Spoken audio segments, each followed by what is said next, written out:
اعوذ باللہ من الشیطان الرجیم بسم اللہ الرحمن الرحیم رب اشرح لی صدری ویسر لی امری واحلل عقدۃ من لسانی یفقہوا قولی۔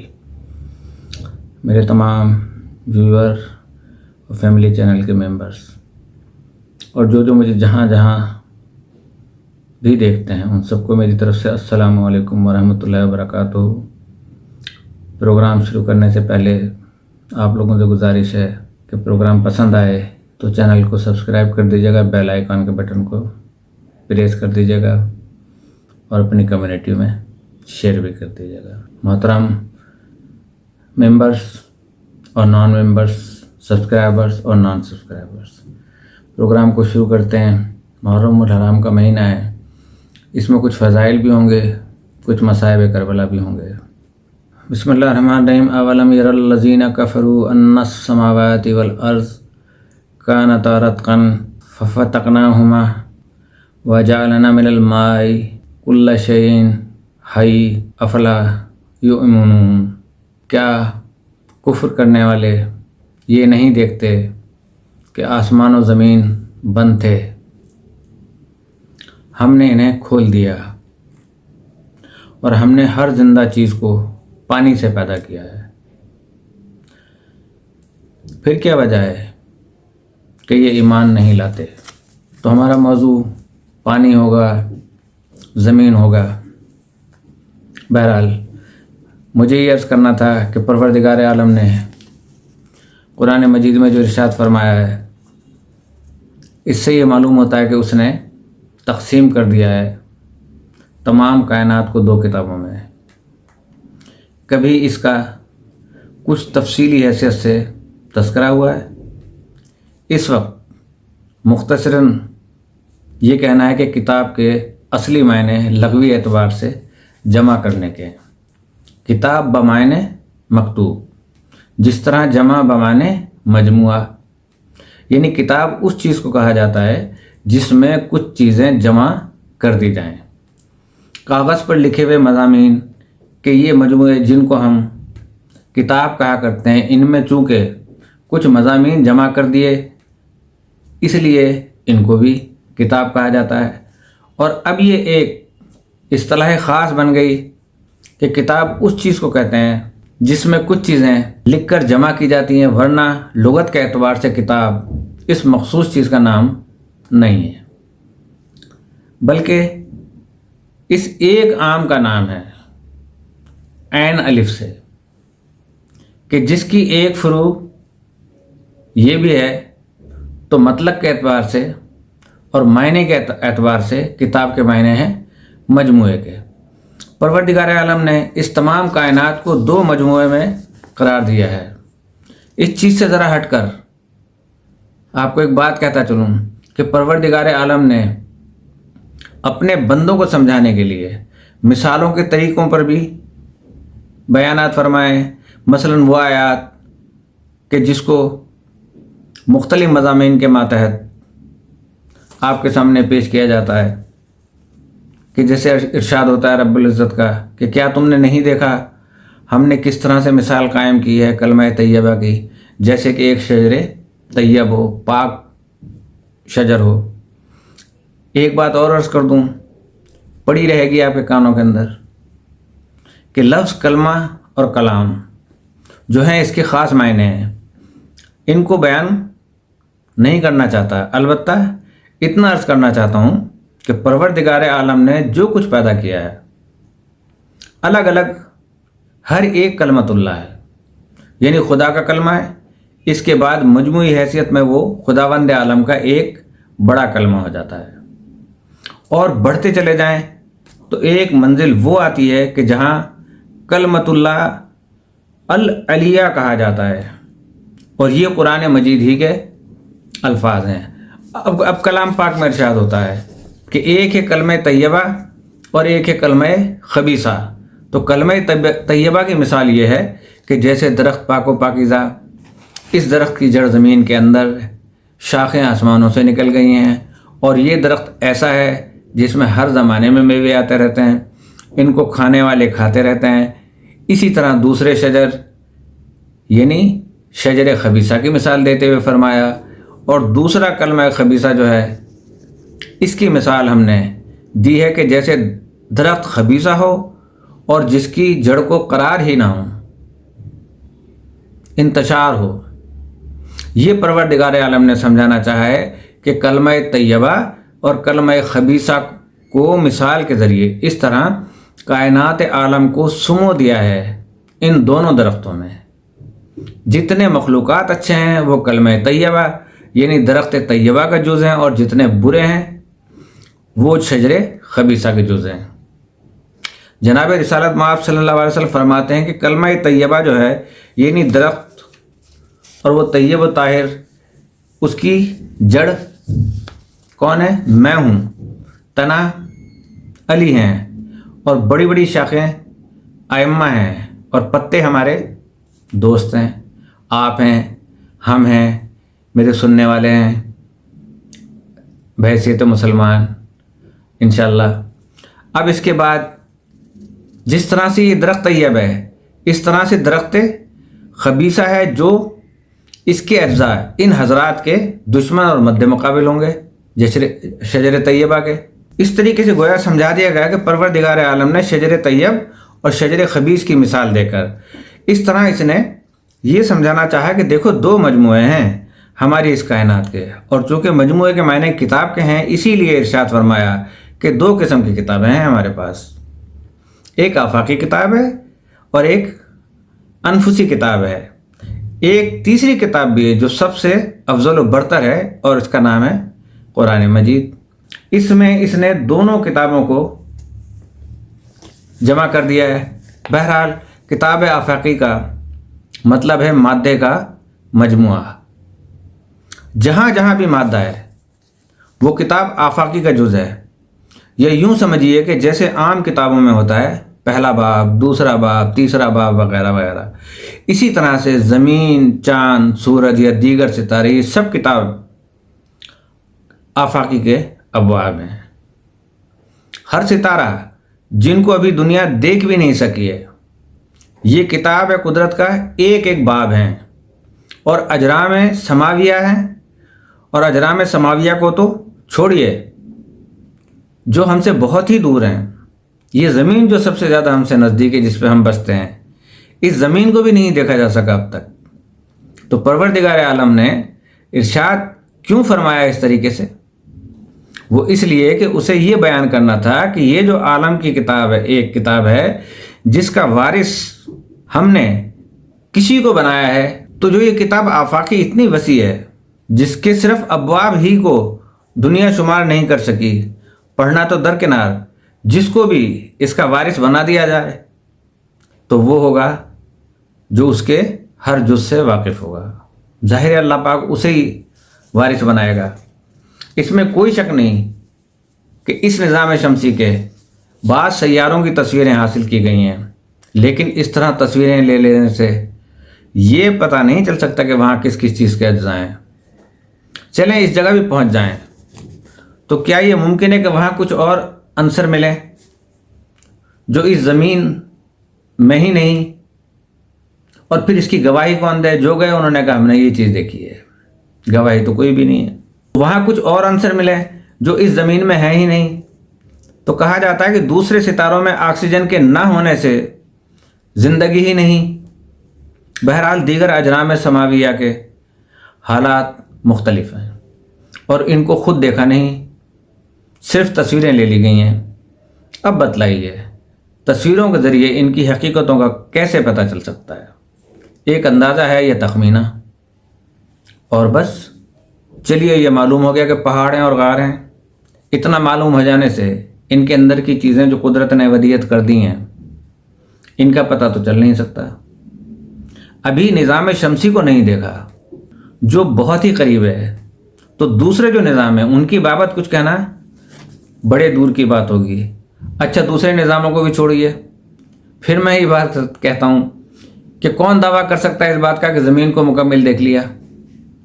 جب دیکھا نہیں تو پڑھا کہاں سے ہوگا؟ اور جب پڑھا نہیں ہوگا تو وارث کیسے ہوں گے؟ خدا کی طرف سے کہ اللہ تعالیٰ ان کو وارث بنا دے گی جس نے زمین کو پڑھا ہی نہیں۔ لہٰذا جن کو اس نے وارث بنایا وہ ہونے چاہیے جو کتاب آفاقی کے ہر جز کے عالم ہوں. اور وہ کون ہے؟ وہ محمد و آل محمد علیہ السلام ہے.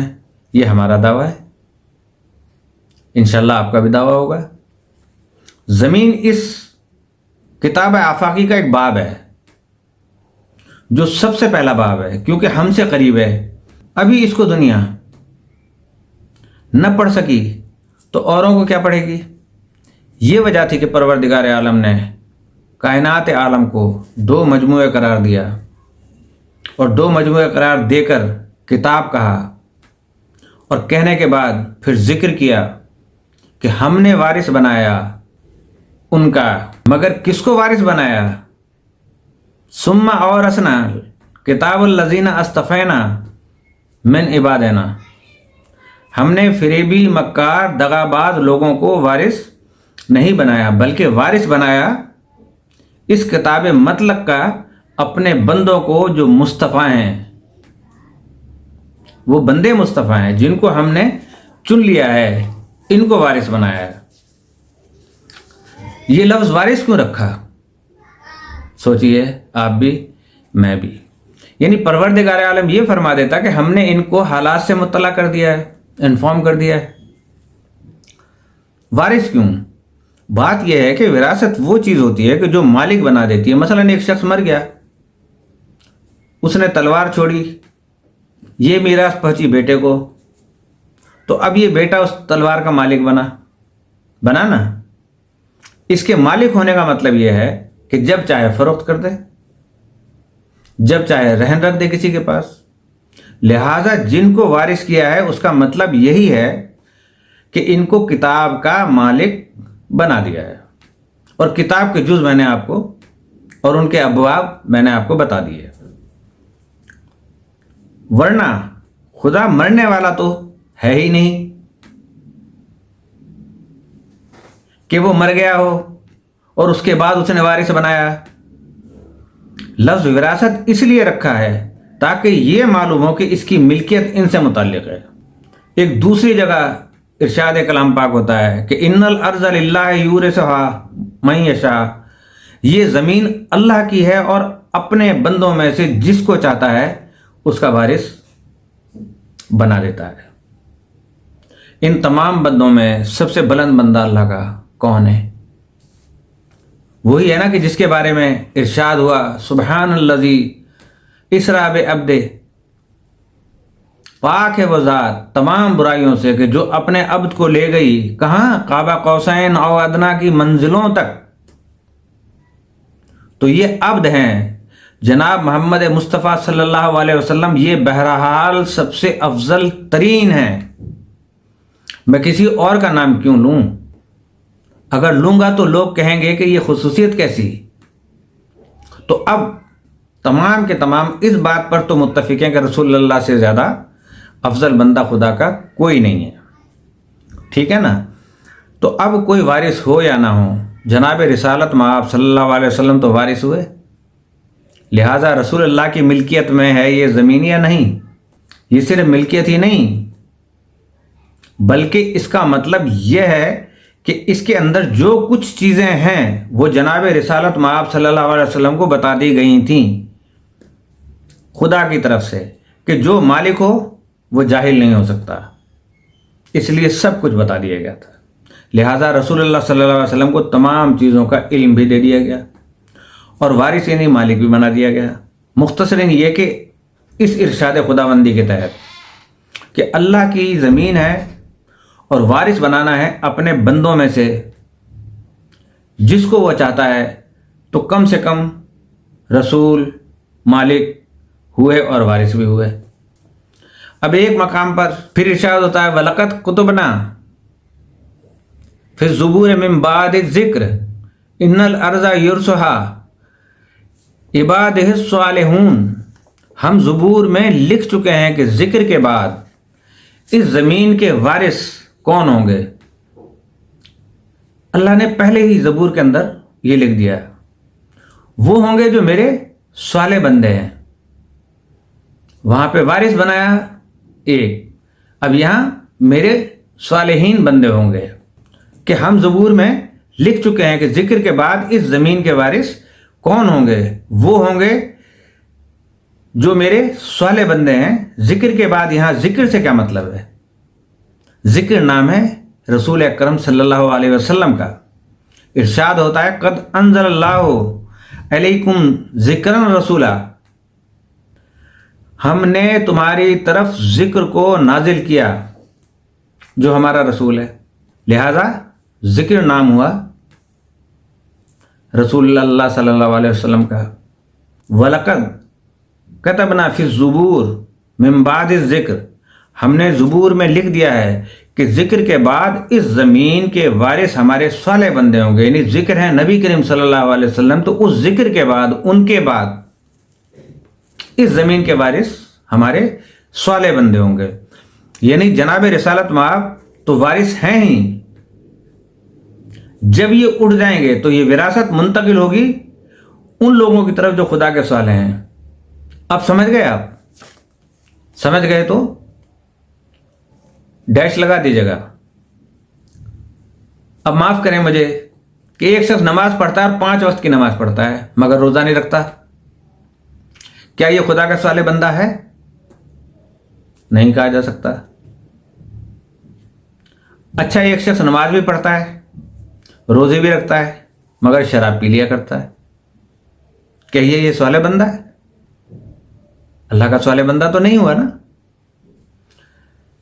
اچھا، وہ شراب نہیں پیتا، نماز پڑھتا ہے، روزہ بھی رکھتا ہے، زکوٰۃ بھی دیتا ہے مگر کبھی کبھی چوری کر لیا کرتا ہے، تو کیا یہ خدا کا نیکوکار یعنی صالح بندہ ہے؟ نہیں ہے نا۔ اور اعمال نیک بڑھا لیجئے مگر ایک گناہ کا اضافہ کر لیجئے، مثلا کبھی کبھی جوا کھیل لیا کرتا ہے، یہ صالح ہوگا؟ اس کو زمین کا وارث بنایا جا سکتا ہے؟ یہ صالحین میں سے ہوگا؟ نہیں ہے۔ تو اب مطلق حیثیت سے صالح وہ ہے جو کوئی گناہ نہ کرتا ہو۔ میرے ممبرز، نان ممبر، سبسکرائبر، نان سبسکرائبر، جو بھی مجھے سنیں میری اس بات کو، ان سے میں مخاطب ہوں کہ میرے بہنوں، بھائیوں، میرے محبوب دوستوں، اسی کا نام ہی تو معصوم ہے کہ جس میں کوئی برائی نہ ہو۔ تو اب آیت کا مطلب ہوا ہم نے زبور میں لکھ دیا ہے کہ ذکر کے بعد زمین کے وارث وہ ہوں گے جو اللہ کے معصوم بندے ہیں۔ اس لفظ صالح کو نماز میں رکھ دیا تاکہ ہر مسلمان جب نماز پڑھے تو اس لفظ کے ساتھ سلام کرتا رہے، السلام علینا وعلی عباد اللہ الصالحین، اللہ کے ان بندوں پر سلام جو صالح بندے ہیں۔ کوئی وقت ایسا نہیں ہے زمین پر جب کہ نماز نہ پڑھی جا رہی ہو۔ صرف اتنا ہی نہیں بلکہ 1 منٹ بھی ایسا نہیں ہے کہ جس میں 5 نمازیں نہ ہو رہی ہوں۔ یہاں صبح کی نماز ہو رہی ہے تو کسی جگہ نماز مغرب ہو رہی ہے، کسی جگہ باقی نمازیں ہو رہی ہیں۔ زمین کی گردش کی وجہ سے سورج کا مقام ہر جگہ مختلف انداز میں ہوتا ہے، کچھ ممالک میں نکل رہا ہوتا ہے، کچھ میں غروب ہو رہا ہوتا ہے، لہذا وجوبی حیثیت سے 5 نمازیں ہو رہی ہیں اور ہو رہی ہوتی ہیں، اور ان نمازوں میں السلام علینا وعلی عباد اللہ الصالحین پڑھا جا رہا ہوتا ہے۔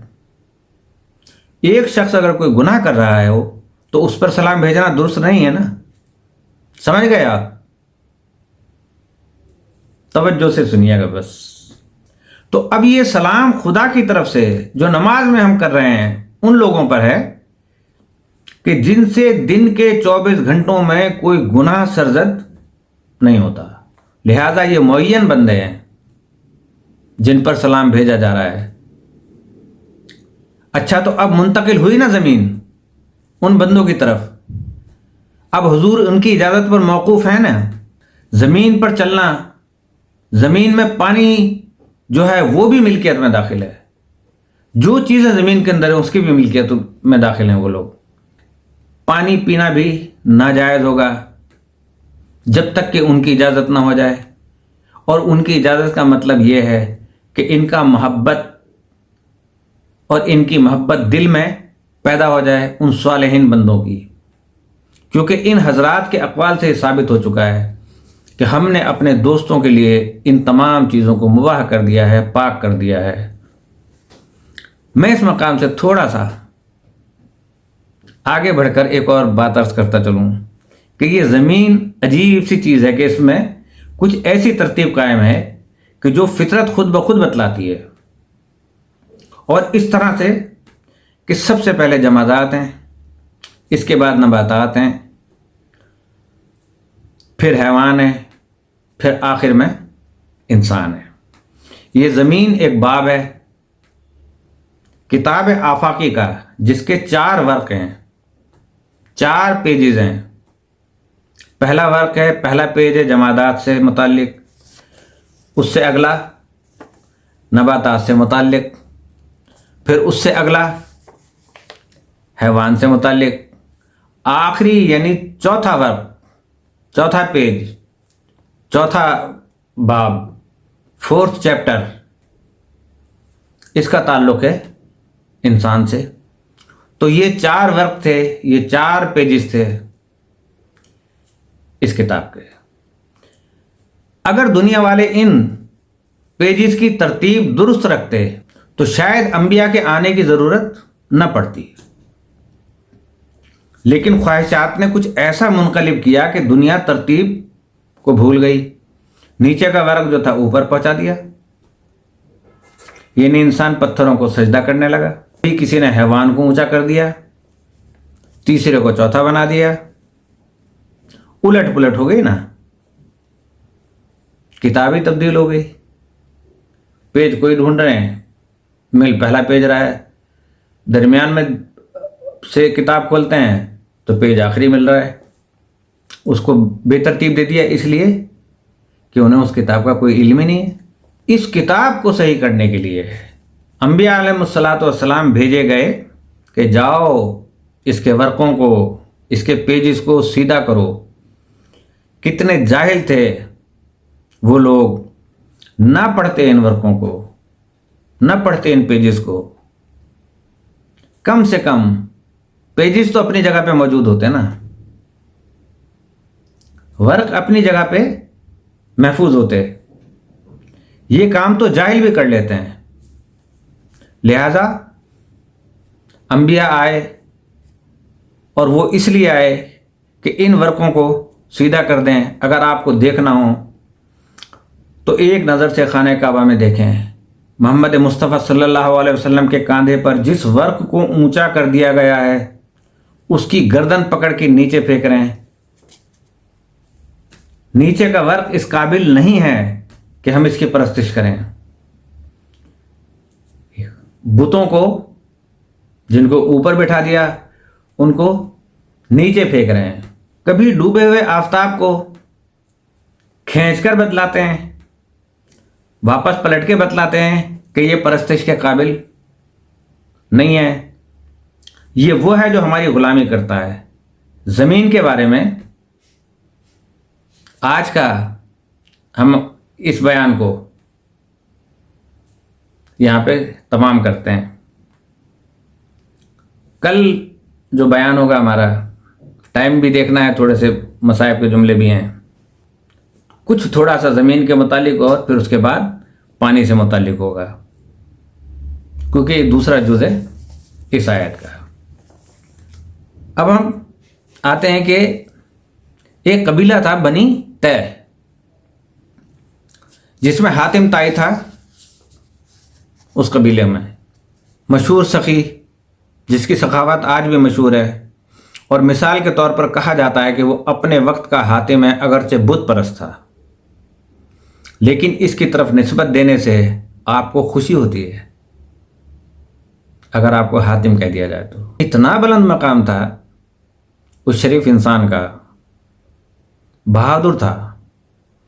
جناب رسالت مآب شب معراج جب تشریف لے گئے تو آپ نے جبرائیل سے کہا کہ ذرا میں جہنم کو بھی دیکھنا چاہتا ہوں۔ ایک مقام پر آپ نے دیکھا کہ 2 شخص جہنم کے اندر بیٹھے ہوئے ہیں اور نہایت ہی مطمئن بیٹھے ہوئے ہیں۔ جب آگ کے شعلے بڑھتے ہیں تو کوئی چیز ایسی ہے کہ جو درمیان میں آتی ہے اور ان شعلوں کو دور کر دیتی ہے۔ ان شخصوں میں سے ایک حاتم طائی تھا اور دوسرا نوشیرواں عادل۔ جہنم کے شعلے جب بڑھتے ہیں تو ایک کی سخاوت آگے بڑھ کر ہٹا دیتی ہے اور دوسرے کی عدالت۔ آج ہماری عدالتیں ہیں ایسی کہ جو جہنم سے بچا لیں گے ان کو کوئی۔ آج کوئی ہیں ہمارے پاس ایسے حاتم طائی جیسے سخی کہ جن کو ان کی سخاوت بچا لے گی؟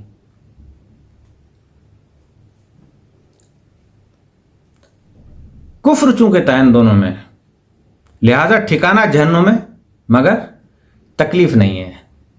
اتفاق سے اس قبیلے کے مسلمانوں سے لڑائی ہو گئی، مسلمان غالب آ گئے اور اس قبیلے کے بہت سے لوگ مارے گئے اور بہت سے گرفتار ہوئے۔ ان گرفتار شدہ لوگوں میں حاتم طائی کی بیٹی بھی تھی۔ لڑائی میں اس کا بھائی ہٹ گیا تھا، یہ سوچتے ہوئے کہ اب فتح کی کوئی صورت نہیں، کسی اور طریقے سے تیاری کر کے پھر انتقام لوں گا۔ جب قیدی مدینے میں پیش کیے گئے تو حاتم طائی کی بیٹی صفانہ بھی پیش کی گئی۔ اس نے جناب رسالت مآب سے باتیں شروع کی اور انتہائی فصیح و بلیغ عربی میں گفتگو کی کہ لوگ ششدر رہ گئے۔ اب ترجمے میں وہ چیز پیدا تو نہیں ہو سکتی۔ بہرحال اس کا مفہوم یہ تھا کہ یا رسول اللہ، آپ کو معلوم ہونا چاہیے میرا باپ وہ تھا جو لوگوں کو سیر و سیراب کیا کرتا تھا۔ اس کا دسترخوان ہمیشہ سب کے لیے کھلا رہتا تھا۔ اس نے کوئی کام ایسا نہیں کیا جو عقلی حیثیت سے اچھا نہ ہو۔ میں ایک شریف آدمی کی بیٹی ہوں، کیا آپ میرے اوپر رحم نہیں کریں گے؟ جناب رسالت مآب نے فرمایا، اچھا اس کو چھوڑ دو۔ اس نے کہا، میں تنہا اپنی آزادی نہیں چاہتی، میرے ساتھ میرا بھائی اور میری قوم کے لوگ بھی آئے ہیں، ان کو بھی آزاد کیجیے۔ آپ نے فرمایا، تیری عزت کی خاطر ان کو بھی میں نے آزاد کیا۔ تو اس کے بعد وہ کہتی ہے کہ یا رسول اللہ، مجھے اجازت دیجیے کہ میں آپ کے لیے کچھ دعا کروں۔ آپ نے فرمایا، کیا دعا کرنا چاہتی ہو؟ اس نے کہا، خدا نہ کرے کہ آپ کی کوئی حاجت کسی کمینے سے متعلق ہو جائے۔ پروردگار عالم لوگوں کی حاجت روائی کے لیے آپ کو زندہ رکھے۔ اس قسم کی دعائیں کرنے کے بعد اس نے کہا، یا رسول اللہ، اب مجھے اجازت دیجیے کہ میں اپنے بھائی کے پاس چلی جاؤں۔ آپ نے فرمایا، نہیں، یہ اجازت نہیں دوں گا، تو میری مہمان ہے، اس وقت تک تجھے ٹھہرنا پڑے گا جب تک کوئی امین قافلہ نہ آ جائے کہ جو تجھے پوری حفاظت کے ساتھ تیرے بھائی تک پہنچا دے۔ چنانچہ چند ہی روز میں قافلہ آیا جس میں اس کے عزیز تھے۔ اس نے ان سے کہا کہ یا رسول اللہ، میرے عزیز اور میرے قبیلے کے لوگ جا رہے ہیں، آپ مجھے اب اجازت دیں۔ آپ نے فرمایا کہ اپنے لیے حودج تیار کرو، جو اونٹ پہ بٹھانے کے لیے حودج رکھا ہوتا ہے کہ جس میں پردے وغیرہ کا انتظام ہوتا ہے، وہ تیار کرو اور اس کو اچھا اونٹ دو، اس کے سامان کے لیے دوسرا اونٹ دے دو تاکہ یہ آرام کے ساتھ چلی جائے، کیونکہ بڑے شریف انسان کی بیٹی ہے۔ کیا دنیا یہ چیز نہیں دیکھ رہی تھی کہ رسول اللہ شریفوں کے ساتھ کیا سلوک کیا کرتے تھے؟ اسی طرح جب یہ پہنچی اپنے بھائی کے پاس تو اپنے بھائی سے کہنے لگی کہ میں نے جو کچھ وہاں دیکھا ہے اس کی بنا پر کہتی ہوں کہ تو اب چلا جا محمد صلی اللہ علیہ وسلم کے پاس۔ جب تو وہاں پہنچے گا تو تجھے یقین ہو جائے گا کہ وہ سچا نبی ہے۔ اتنا کریم، اتنا خلیق کبھی دنیا میں پیدا نہ ہوا ہوگا۔ میرا باپ تھا مگر ان کے صفات میرے باپ سے بھی بہت زیادہ بلند ہے۔ چنانچہ جب وہ آیا اور اس نے آن کر کہا، یا رسول اللہ، میں حاتم کا بیٹا عدی ہوں۔ یہ جو سنا تو رسول کریم صلی اللہ علیہ وسلم کھڑے ہو گئے اس کی تعظیم کے لیے اور اسے پکڑ کر اس کو اپنے گھر لائے۔ جو بھی آپ کے پاس بستر بوریا وغیرہ تھا اس کو بچھا دیا اور فرمایا تو یہاں بیٹھ، اور اس کے سامنے خود بیٹھ گئے۔ اس نے بہت کیا یا رسول اللہ آپ یہ کیا کر رہے ہیں، میں تو آپ کا غلام ہوں۔ آپ نے فرمایا نہیں، تو ایک شریف انسان کا بیٹا ہے، شریفوں کے ساتھ یہی سلوک ہوا کرتے ہیں۔ ہائے یہ کوفے اور شام کے کمینے جنہوں نے ان تمام چیزوں کو جاننے کے باوجود رسول زادیوں کے ساتھ وہ برا سلوک کیا، کربلا سے کوفہ، کوفہ سے شام۔ میں یہ چاہتا ہوں کہ امام حسین علیہ السلام کے اصحاب کے متعلق کچھ عرض کر دوں، کیونکہ اگر ایسا نہ کروں گا تو مولا حسین مجھ سے ناراض ہو جائیں گے کہ میرے باوفا اصحاب کو کیوں بھول گئے۔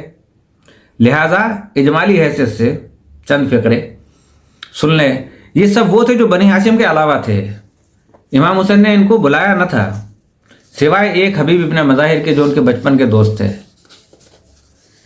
باقی سب لوگ ساتھ ہو گئے تھے، یہ سمجھ کر کہ یہ سفر وہی ہے کہ جس کے بعد آپ مدینہ نہیں آئیں گے، یہ سمجھ کر ساتھ ہوئے تھے کہ حسین مرنے جا رہے ہیں، لہٰذا ہم ان سے پہلے مریں گے۔ حبیب ابن مظاہر کو تو جو خط آپ نے لکھا تھا اس کی ضرورت نہ تھی، وہ تو آ ہی رہے تھے، مگر جناب زینب کی فرمائش ہو گئی تھی اور حسین اپنی بہن کے دل کا بہت خیال رکھنا چاہتے تھے۔